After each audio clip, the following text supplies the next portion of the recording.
আমৃত্যু ভালোবাসি তোকে। লেখনীতে সালমা চৌধুরী। পর্ব 31। কিছুক্ষণ হলো পরীক্ষা শেষ হয়েছে। এত পরীক্ষার্থীর ভিড়ে আবিরের দৃষ্টি খুঁজছে সেই কাঙ্ক্ষিত ব্যক্তিকে। অবশেষে চোখ পড়ে তার অষ্টাদশীর পানে। দ্রুত পায়ে এগিয়ে আসছে, মুখে তার তৃপ্তির হাসি, খুশিতে জ্বলজ্বল করছে দুই আঁখি। এক নিমিষেই আবিরের দুশ্চিন্তা উধাও হয়ে গেছে। মেঘ কাছাকাছি এসে খুশিতে গদগদ হয়ে বলল, আলহামদুলিল্লাহ, পরীক্ষা ভালো হয়েছে। সঙ্গে সঙ্গে প্রশস্ত হলো আবিরের দুই ওষ্ঠ। ঠান্ডা কণ্ঠে বলল, আলহামদুলিল্লাহ, উদ্ধৃতি চিহ্ন। বাসায় কল দিয়ে সবার সাথে কথা বলেছে। আবির মেঘের দিকে তাকিয়ে প্রশ্ন করল, এখন কি বাসায় যাবি? বাসায় যাওয়ার কথা শুনেই মেঘের মনটা খারাপ হয়ে গেছে। 24 ঘন্টা বাসায় থাকতে থাকতে বিরক্ত হয়ে গেছে। কোচিংয়ে যাওয়া বন্ধ হওয়ার পর শুধু একদিন ভাই বোনদের সাথে ঘুরতে বের হয়েছিল। সেই থেকে বলতে গেলে ঘরবন্দি। মেঘের মন খারাপ দেখে আবির পুনরায় প্রশ্ন করল, ঘুরতে যাবি? সহসা মেঘ হাসিমুখে আবিরের দিকে তাকিয়েছে, কিন্তু হাসিটা কয়েক সেকেন্ডেই গায়েব হয়ে গেছে। মনে পড়ে গেল কিছুদিন আগের খাতা পুরানোর ঘটনা। যার মনে মেঘের জন্য বিন্দু মাত্র জায়গা নেই, তার সাথে কথা বলায় বেমানান, ওনার নাম লেখাতে যেই মানুষটা কয়েক মিনিটের মধ্যে সম্পূর্ণ খাতা পুড়িয়ে ফেলেছেন, সেই মানুষটার থেকে দূরে থাকায় শ্রেয়। মেঘ মাথা নিচু করে উত্তর দিল, না, বাসায় চলে যাব। আবির কপাল কুঁচকে কেমন করে চেয়ে আছে। আবির খুব ভালো করেই বুঝতে পারছে তার অষ্টাদশী অভিমান করে আছে। আবির গম্ভীর কণ্ঠে বলল, আগে চল খেতে যায়। তোর জন্য তাড়াহুড়োতে সকালে না খেয়ে বের হয়েছি, খুব ক্ষুধা লাগছে। উদ্ধৃতি চিহ্ন। আজ শহর জুড়েই জ্যাম। পরীক্ষার্থীদের ভিড়ে গাড়ি এক জায়গাতেই ঘন্টার পর ঘন্টা আটকে আছে। মেঘকে নিয়ে নাস্তা করে বেরিয়েছে। 1 ঘন্টায় বিশাল জ্যাম পেরিয়ে বাইক ছুটছে নিরুদ্দেশের পথে। মেঘ দুবার জিজ্ঞেস করেছে, কোথায় যাচ্ছি? উদ্ধৃতি চিহ্ন। কিন্তু আবির কোনো উত্তর দেয়নি। ঘণ্টাখানেকের মধ্যে পৌঁছে গেছে এক অপরূপ সুন্দর জায়গায়। উত্তরা 15 নম্বর সেক্টরের সুপরিচিত সেই জায়গার নাম দিয়াবাড়ি।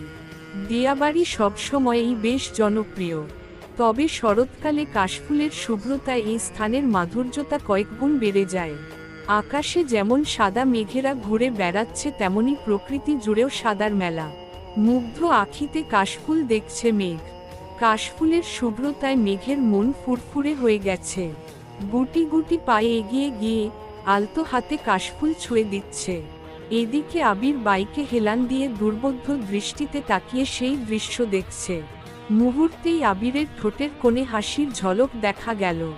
আনমনে বলে উঠল, মানুষ শুধু শরতে কাশফুলের মায় পড়ে, অথচ আমি প্রতিদিন প্রতিক্ষণ শুধু তোর মায় পড়ে থাকি। মেঘের মনে আনন্দের সীমা নেই। আনন্দ হবে নাই বা কেন? ঢাকা শহরে থেকেও এত বছরে কোনোদিন এই জায়গায় আসতে পারেনি। শুধু 2-1 নামই শুনেছে। বাবা কাকারা ব্যবসার কাজে এতই ব্যস্ত থাকেন যে সবাইকে নিয়ে ঘুরতে যাওয়ার সময়ই নেই কারো। কাকামনি মাঝে মাঝে মেঘ, মিম আর আদিকে নিয়ে বের হলেও সেটা 3 মাসে একবার। অথচ আবির দেশে ফিরেছে সবেমাত্র 4 মাস হবে। এই অল্প সময়েই আবির মেঘকে নিয়ে ঢাকার আশেপাশে সব জায়গা ঘুরে ফেলেছে। অবশেষে আজ কাশফুলের রাজ্যেও নিয়ে আসছে। ভাবতেই পারছে না মেঘ। আবির মেঘকে বুঝতে না দিয়ে মেঘের বেশ কিছু ছবি তুলেছে। ফোন পকেটে রেখে কতগুলো কাশফুল একসাথে এনে মেঘের দিকে এগিয়ে দিয়ে বলল, তোর কিছু ছবি তুলে দিব? মেঘ আবিরের দিকে তাকিয়ে হেসে ফেলল। সেও মনে মনে ভাবছিল, মোবাইলটা নিয়ে আসলে ছবি তুলতে পারত, কিন্তু আবির ভাইকে এই কথা বলার সাহস পাচ্ছিল না। আবির মেঘের মনের কথা বলে ফেলেছে, তাই না চাইতেও মেঘ হেসে ফেলেছে। আবির কয়েকটা ছবি তুলে দিয়েছে। ছবিগুলো দেখে মেঘ স্বাভাবিক কণ্ঠে বলল, ধন্যবাদ, আমরা কি এখন চলে যাব? আবির ভ্রু কুঁচকে বলে উঠল, এত স্বার্থপর কেন তুই? মেঘ চোখ বড় করে তাকিয়ে শুধালো, মানে? আবির বিরক্তির স্বরে বলল, এই এত কষ্ট করে এতদূর নিয়ে আসলাম তোকে, ছবিও তুলে দিলাম। একটা বার বলতে তো পারতি, দেন আপনাকে দুটা ছবি তুলে দেয় বা একটা সেলফি অন্তত তুলি। যেই নিজের ছবি তোলা শেষ অমনি বাসায় জায়গা, স্বার্থপর একটা। আমি স্বার্থপর হলে আপনি হিটলার। মুখের উপর মেঘ জবাব দিয়ে ফেলছে। আবির কপালে কয়েক ভাঁজ ফেলে ভারী কণ্ঠে বলল, আমি হিটলার হলে তুই হিটলারের নানি। উদ্ধৃতি চিহ্ন। এ যেন বিতর্ক প্রতিযোগিতা চলছে। মেঘ ভেঙচি কেটে বলল, জীবনেও না, আমি আপনার মতো এত পাষাণ না। উদ্ধৃতি চিহ্ন।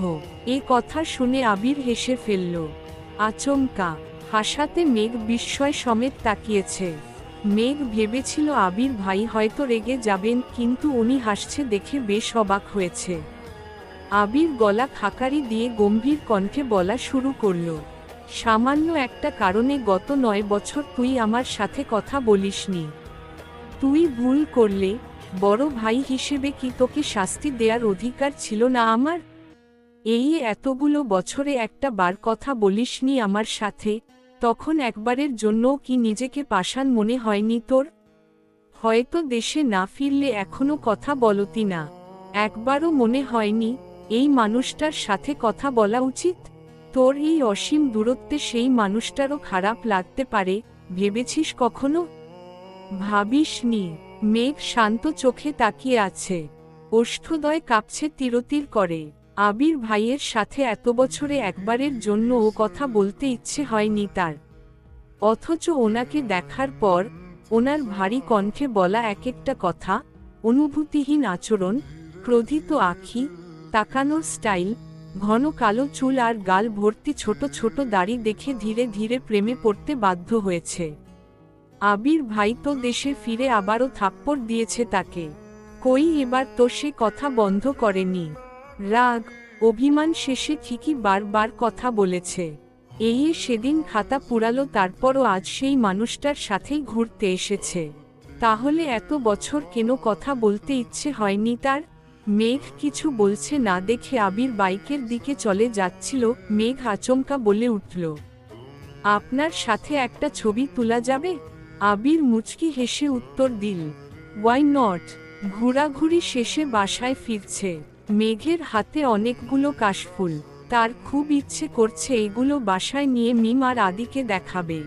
কিন্তু আবিরের করা নিষেধ, বাসায় নেওয়া যাবে না। বাধ্য হয়ে মানতে হলো আবির ভাইয়ের কথা। রাস্তায় দুইটা পিচ্ছি মেয়েকে ফুলগুলো দিয়ে বাসায় চলে আসছে। সময় চলছে নিজস্ব গতিতে। মেঘের পড়াশোনার অন্ত নেই। সবেমাত্র ঢাকা বিশ্ববিদ্যালয়ের পরীক্ষা শেষ হলো, সামনে মেডিকেল পরীক্ষা।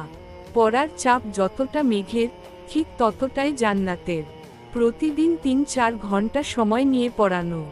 নিজে প্রশ্ন করে মেঘের পরীক্ষা নেয়া, সেগুলোর সমাধান করা। 15 দিনের মাথায় জগন্নাথ বিশ্ববিদ্যালয়ের ভর্তি পরীক্ষা। যতদিন না মেঘ চান্স পাচ্ছে ততদিন চলবে এই লড়াই। সপ্তাহ খানেক পরই ঢাকা বিশ্ববিদ্যালয়ের ক ইউনিটের ফলাফল প্রকাশিত হয়েছে। মেঘের সিরিয়াল আসছে। সেই খুশিতে খান বাড়িতে উৎসব চলছে, প্রতিটা মানুষই মহা খুশি। তবে মোজাম্মেল খান তেমন খুশি না। কারণ ওনার ইচ্ছে মেঘ মেডিকেলে পড়বে। বিশ্ববিদ্যালয়ের প্রতি ওনার আগ্রহ নেই বললেই চলে। বাড়ির সবাই হইচই করছে দেখে একসময় ধমক দিয়েই বসলেন, মেডিকেল পরীক্ষা এখনো হয়নি, এত খুশি হওয়ার কিছু নেই, সামনে পরীক্ষা, পড়তে বসো গিয়ে। উদ্ধৃতি চিহ্ন। আবির রুমের বাহিরে বেকনিতে দাঁড়িয়ে নিচে সবার হই হুল্লোড় দেখছিল। তবে মোজাম্মেল খানের ধমকে আজ আবিরের রাগ হচ্ছে না, বরং মেঘের চান্স পাওয়ার খুশিতে এসব সামান্য বিষয়কে সে পাত্তায় দিচ্ছে না। কিন্তু মোজাম্মেল খানের ধমকে মেঘের মন খারাপ হতে সময় লাগল না। সিঁড়ি দিয়ে উঠে নিজের রুমে যেতে গিয়ে আবিরকে দেখেই থমকে দাঁড়ালো। শীতল চোখে তাকালো একবার। হয়তো বুঝতে চেয়েছিল রেজাল্টের কথা শুনে আবির ভাই খুশি হয়েছেন কিনা। কিন্তু আবিরের অভিব্যক্তি বোঝা গেল না। তাই মাথা নিচু করে মেঘ রুমে চলে গেছে। মেঘের পড়া যেমন থেমে নেই, তেমনি জান্নাত আপুরও ছুটি নেই। কিছুদিন পর মেডিকেল ভর্তি পরীক্ষা দিল। এবার আর আবির নিয়ে যায়নি। মোজাম্মেল খান নিজে গাড়ি করে মেয়েকে নিয়ে গেছেন। পরীক্ষা যেমনই হয়েছে, রেজাল্টের অপেক্ষায় আছে সবাই। কিছুদিন পর একদিন আবির আর রাকিব অফিসে কাজ করছিল। হঠাৎ রাসেল ছুটে এসে উত্তেজিত কণ্ঠে বলল, কিরে আবির, মেঘ কি চান্স পাইছে? আবির ল্যাপটপের দিকে তাকিয়ে থেকেই উত্তর দিল, দুতেই হচ্ছে, জগন্নাথে ওয়েটিং কেন? রাসেল পুনরায় বলল, আরে ভার্সিটি না, মেডিকেলে চান্স পাইছে কি না জিজ্ঞেস করছি। আবির অবাক চোখে তাকিয়ে প্রশ্ন করল, রেজাল্ট দিয়ে দিছে নাকি? রাসেল সহসা উত্তর দিল, হ্যাঁ, মাত্র দেখলাম, এজন্যই তো তোকে জিজ্ঞেস করতে আসছি। আবির তাড়াতাড়ি ফোন বের করে নেটে রেজাল্ট দেখল। আকস্মাৎ আবিরের মুখটা মলিন হয়ে গেল। রাকিব জিজ্ঞেস করল, কি হলো, চান্স পায়নি? আবির ভারী কণ্ঠে উত্তর দিল, সরকারিতে আসেনি, প্রাইভেটে পড়তে পারবে। আবির সঙ্গে সঙ্গে তানভীরকে কল দিয়েছে। তানভীর বাসায় নেই। আবির বসা থেকে উঠে রুমের মধ্যে পায়চারি শুরু করেছে। কি করবে বুঝতে পারছে না। বাসায় কি চলছে কে জানে। হঠাৎই মিমের কথা মনে পড়ল। তাড়াতাড়ি আকলিমা খানের নাম্বারে কল দিয়েছে। প্রথম কলটাই রিসিভ করল মিম। মায়ের ফোন বেশিরভাগ সময় মিমের কাছেই থাকে। মিম আর আদি মিলে গেম খেলে। মিম কল রিসিভ করেই সালাম দিল। আবির সালামের উত্তর দিয়ে ভারী কণ্ঠে বলল, বাসার কি অবস্থা? উদ্ধৃতি চিহ্ন। মিম চিন্তিত স্বরে বলল, চাচ্চু আপুকে বকতেছে। আম্মু আর মামুনি মিলেও থামাতে পারছে না। আব্বু, বড় আম্মু কেউ বাসায় নেই। আমাকে আর ভাইকেও ধমকে রুমে পাঠিয়ে দিয়েছে। উদ্ধৃতি চিহ্ন। আবির আর কিছু না বলেই কল কেটে দিয়েছে। তৎক্ষণাৎ বাড়ির উদ্দেশ্যে রওনা দিল। আবির সেদিনই চাচ্চুর মনের কথা বুঝেছিল। এই ঝামেলাটা হওয়ারই ছিল, কিন্তু আজ রেজাল্ট দিবে এটা আবিরের জানা ছিল না। জানলে হয়তো আজ বাসা থেকে বেরিয়ে হতো না। বাইকের গতি বুঝিয়ে দিচ্ছে ভেতরে ভেতরে আবির কতটা ক্ষিপ্ত।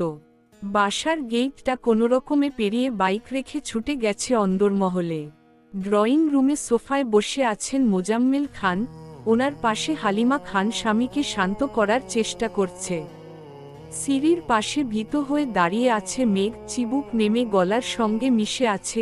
কান্নার তোপে সামনের দিকের চুলগুলো ভেজা গালে লেপ্টে আছে। দৃষ্টি তার ফ্লোরের দিকে। আকলিমা খান রান্নাঘরে। ভাসুরকে থামানোর সাধ্য নেই বলেই সরে পড়েছেন। আলী আহমদ খান মালিহা খানকে নিয়ে ডাক্তার দেখাতে গিয়েছিলেন, এখনও ফেরেনি। ইকবাল খান হয়তো কোনো কাজে বেরিয়েছেন। মোজাম্মেল খান তখনও রাগান্বিত কণ্ঠে বলেই যাচ্ছেন, তোকে এত আদর ভালোবাসা দিয়ে কি হলো? সরকারি মেডিকেলে চান্সটাই পাসনি। কত গর্ব করে সবাইকে বলেছিলাম আমার মেয়ে মেডিকেলে পড়বে। এখন আমি কোন মুখে বলবো যে আমার মেয়ে চান্স পায়নি? তোকে এতটুকু বলতেই আবির উচ্চস্বরে বলে উঠল, এই মেঘ রুমে যা। উদ্ধৃতি চিহ্ন। আচমকা আবিরের কণ্ঠ শুনে মেঘ কিছুটা কেঁপে উঠল। মোজাম্মেল খানও থেমে গেলেন। মেঘ মুখ তুলে আবিরের দিকে তাকিয়েছে। কাঁদতে কাঁদতে চোখ লাল করে ফেলেছে। মোজাম্মেল খান বাসায় ফেরার পর থেকে মেঘকে বকেই যাচ্ছেন। ঘুরে ফিরে এক কথায় বারবার বলছেন, এত আদরে থেকে, এত সুযোগ সুবিধা পেয়েও মেডিকেলে চান্স পাসনি। ছেলে যেমন ভণ্ড, মেয়েটাও এরকমই হচ্ছে। সামান্য একটা ভর্তি পরীক্ষাতে চান্স পেতে পারেনি। এই থেকে শুরু করে আর যা যা বলার ছিল সবই বলেছেন। অতিরিক্ত রাগে মানুষের বুদ্ধি লোপ পায়, তখন যা বলে তার বেশিরভাগই অহেতুক আর বিবেকহীন কথা। মেঘ সিক্ত আখিতে আবিরের দিকে তাকিয়েই আছে।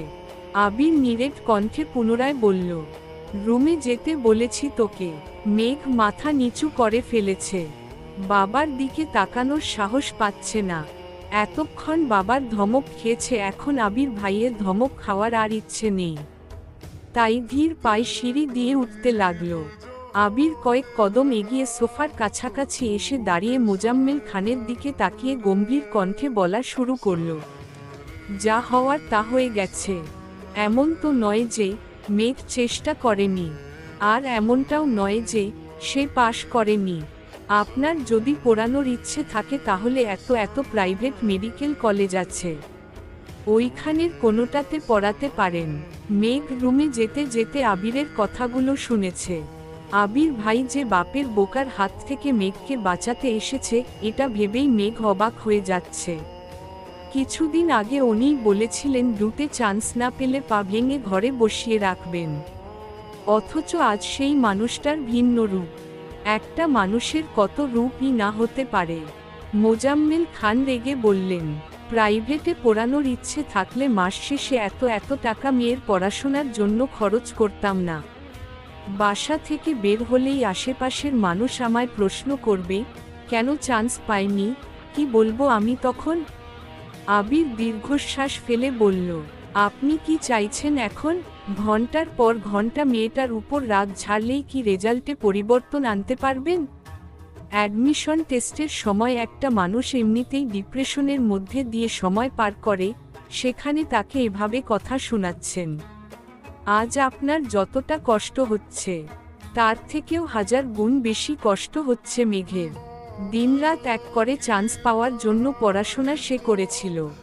বাবা মা হিসেবে ওকে সাপোর্ট করাটা আপনাদের দায়িত্ব ছিল, কিন্তু কি বলবো, আপনারা তো সন্তানের থেকেও সমাজকে বেশি প্রাধান্য দেন। উদ্ধৃতি চিহ্ন। কথাগুলো বলে আবির সিঁড়ি দিয়ে উঠে যাচ্ছে। মোজাম্মেল খান নিশ্চুপ বসে আছেন, ভেতরে ভেতরে এখনো রাগে ফুঁসছেন, কিন্তু আবিরের বলা কথাগুলোর প্রত্যুত্তর ছিল না বলেই চুপ করে গেছেন। হালিমা খানও শান্ত স্বরে স্বামীকে বুঝাচ্ছেন। মেঘ বিছানায় উপুর হয়ে শুয়ে কাঁদছে, চুলগুলো এলোমেলো হয়ে ছড়িয়ে আসে। আবির একটু শব্দ করেই দরজা ধাক্কা দিল, কিন্তু মেঘের কোনো সাড়া শব্দ নেই। অবিরত কেঁদেই যাচ্ছে, এই কান্নার কোনো অন্ত নেই। আবির বিছানার পাশে বসে আস্তে করে ডাকল, মেঘ। সঙ্গে সঙ্গে মেঘ একটু থামল, তারপর আবার কান্না শুরু করল। আবির আলতোভাবে মাথায় হাত রেখেছে, এলোমেলো চুলগুলো কিছুটা গুছিয়ে স্বাভাবিক কণ্ঠে বলল, তোর সাথে কথা আছে, উঠো। উদ্ধৃতি চিহ্ন। মেঘ কাঁদতে কাঁদতে উত্তর দিল, আমার সাথে কথা বলতে হবে না, আপনি চলে যান। আবির গম্ভীর কণ্ঠে বলল, তোর সাথে কথা না বলে আমি যাব না। আমি 10 পর্যন্ত গুনব, এর মধ্যে মুখ ধুয়ে আমার সামনে এসে বসবি। উদ্ধৃতি চিহ্ন। মেঘ তবুও নড়ছে না। আবির ভারী কণ্ঠে বলা শুরু করল, 1, 2। মেঘ তড়িঘড়ি করে উঠে ওয়াশরুমে চলে গেছে। মেঘের এই তড়িঘড়ি দেখে আবির মৃদু হাসল। মেঘ ফ্রেশ হয়ে আবির মুখোমুখি বসেছে। আবির মোলায়েম কণ্ঠে শুধালো, তুই কাঁদছিলি কেন? চান্স পাসনি বলে নাকি চাচ্চু বকেছে তাই? মেঘকে নিশ্চুপ থাকতে দেখে আবির আবার শুধালো, তুই কি মেডিকেলে পড়তে চাস? পড়তে চাইলে বল, প্রাইভেটেই পড়াবো তোকে। কেউ রাজি না হলে আমি তোকে পড়াবো, শুধু বল পড়তে চাস কি না। উদ্ধৃতি চিহ্ন। মেঘ মাথা নিচু করে উত্তর দিল, জানি না। উদ্ধৃতি চিহ্ন। এই প্রশ্নের উত্তর নেই মেঘের কাছে, কারণ ছোটবেলা থেকে ভালো স্টুডেন্ট হওয়ায় জেএসসি এর পর সবার মতো পরিবারের কথায় তাকেও সায়েন্স নিতে হয়েছিল। আর সায়েন্স নেয়া মানেই বাড়ির মানুষ ডাক্তার বানানোর স্বপ্ন দেখা শুরু করে। সবার স্বপ্নকে বাস্তবায়ন করতেই এতদিন সে চেষ্টা করে এসেছে। আবির শ্বাস ছেড়ে ভারী কণ্ঠে বলা শুরু করল, দেখ, যদি এমন হয় ডাক্তার হওয়ায় তোর একমাত্র লক্ষ্য, তুই মন প্রাণ দিয়ে চাস ডাক্তার হতে, তাহলে তুই প্রাইভেটে পড়তে পারিস। প্রাইভেট থেকে পড়েও প্রতি বছর হাজার হাজার ভালো ডাক্তার বের হচ্ছেন। কিন্তু যদি মনে হয় ডাক্তার হওয়া তোর একমাত্র স্বপ্ন নয়, তুই সায়েন্স নিয়েছিস আর আশেপাশের মানুষ চাইছে তুই ডাক্তার হ, শুধুমাত্র তাদের ইচ্ছে পূরণ করতে মনের বিরুদ্ধে তুই ডাক্তার হতে চাচ্ছিস, তাহলে আমি বলবো কোনো দরকার নেই। কারো কথায় বা কারো চাপে নিজের ইচ্ছেকে কখনোই মাটি চাপা দিবি না। তোর যেখানে পড়তে ইচ্ছে করে তুই সেখানেই পড়তে পারিস। কে কি বলবে সেটা আমি বুঝবো। মেঘ নির্বাক চোখে চেয়ে আছে আবির ভাইয়ের মুখের পানে। আবিরের বলা কথাগুলো শুনে মেঘের চোখ আবারও টলমল করছে। তার আব্বুও তো কথাগুলো এভাবে বলতে পারত। আবির তপ্ত স্বরে পুনরায় বলল, পৃথিবীর মানুষ কি ভাবছে তাতে আমার কিছু যায় আসে না। তোর ইচ্ছেটাই আমার কাছে সবচেয়ে মূল্যবান। দিন শেষে আমি তোর মুখে মিষ্টি হাসি দেখতে চাই। কারো কথায় নয়, নিজে সিদ্ধান্ত নিবি তুই কি চাস। আবারও বলছি, তুই যা চাস তাই হবে। উদ্ধৃতি চিহ্ন। আবির চলে গেছে। আবিরের দেয়া সান্ত্বনাতে আর কিছু হলো কি না জানা নেই, তবে মেঘের কান্না থেমে গেছে। দীর্ঘ সময়ের অশান্ত মন শান্ত হয়ে গেছে। তবে এখন নিচে যাওয়ার কোনো ইচ্ছে তার নেই। লাইট অফ করে শুয়ে শুয়ে ফোন চাপছিল। বন্যার সাথে কথা হয়নি, বন্যাকে 2 বার কল দিয়েছে, কিন্তু কোনো খবর নেই। ফেসবুকে ঘুরতে ঘুরতে আবির ভাইয়ের একটা ছবি সামনে আসছে। এতদিন পড়াশোনার চাপে আবির ভাইয়ের আইডিটাও ঘুরে দেখা হয় না, তাই আজ সময় নিয়ে আইডিতে ঘুরতেছে। হঠাৎই চোখে পড়ল সামনে আবির ভাইয়ের জন্মদিন। মেঘ দিন গুনছে, আর মাত্র 3 দিন বাকি। কিভাবে কি করবে এসব ভাবতে ভাবতে রেজাল্টের চিন্তা মাথা থেকে চলে গেছে। তারপর কখন যে ঘুমিয়ে পড়েছে কে জানে। কিছুক্ষণের মধ্যে মালিহা খান আর আলী আহমদ খান বাসায় ফিরেছেন। মেঘের মন খারাপ শুনে দেখতেও গিয়েছিলেন, কিন্তু মেঘ ঘুমাচ্ছে দেখে ডাকেননি। ছোটবেলা থেকেই মেঘের ঘুম অনেক গভীর, আর ঘুমের মধ্যে মেঘকে ডাকলে মাথা ব্যথা করে, তাই সচরাচর কেউই ডাকে না। কিছুক্ষণ পর আবির মায়ের রুমে গেছে। কিছুদিন যাবতই মালিহা খানের প্রেশার বাড়তি, মাথা ভার হয়ে থাকে, চোখে ঝাপসা দেখছিলেন। আবির মায়ের কাছে কিছুক্ষণ বসে খাবার খাইয়ে তারপর ঔষধ খাইয়ে নিজের রুমে আসছে। এটুকু সময়ের মধ্যে আলী আহমদ খান রুমে আসেননি, হয়তো বা 2 ভাই অন্য রুমে কথা বলছেন। ঘণ্টাখানেক পর তানভীর বাসায় ফিরেছে। আবিরের কাছ থেকে সবই শুনেছে। মেঘকে দেখতেও গিয়েছিল, কিন্তু লাইট অফ দেখে সেও ডাকেনি। রুমে বসে কি করবে বুঝতে পারছে না। তখনই বন্যার নাম্বার থেকে কল আসছে। তানভীর অবিশ্বাস্য চোখে তাকিয়ে কলটা রিসিভ করল। বন্যা বলল, আসসালামু আলাইকুম। উদ্ধৃতি চিহ্ন। তানভীর উত্তর দিল, ওয়ালাইকুম আসসালাম। বন্যা চিন্তিত কণ্ঠে শুধালো, আপনি কি বাসায়? মেঘ কোথায় বলতে পারবেন? এতগুলো কল দিচ্ছি রিসিভ করছে না তো, তাই বাধ্য হয়ে আপনাকে কল দিলাম। উদ্ধৃতি চিহ্ন। তানভীর স্বাভাবিক কণ্ঠে জবাব দিল, আমি বাসায়। বনু তো ঘুমাচ্ছে, মনে হয় ফোন সাইলেন্ট করা। বন্যা আবার প্রশ্ন করল, মেঘের কি সরকারিতে চান্স হচ্ছে? তানভীর ভারী কণ্ঠে উত্তর দিল, না, প্রাইভেটে। তোমার? বন্যা মন খারাপ করে বলল, আমারও। উদ্ধৃতি চিহ্ন। তানভীর ধীর কণ্ঠে বলল, চিন্তা করো না, যা হবে ভালোই হবে। ডুতে তো তোমারও চান্স হয়েছে শুনলাম। বনুরে বুঝাইয়া দুজনেই ভর্তি হয়ে পড়ো। হয়তো আল্লাহ চাচ্ছেন 2 বান্ধবী একসাথে থাকো। বন্যা মৃদু হেসে উত্তর দিল, হয়তো বা, দোয়া করবেন। আল্লাহ হাফেজ। উদ্ধৃতি চিহ্ন। তানভীর ও আল্লাহ হাফেজ বলে ফোন রেখে দিয়েছে।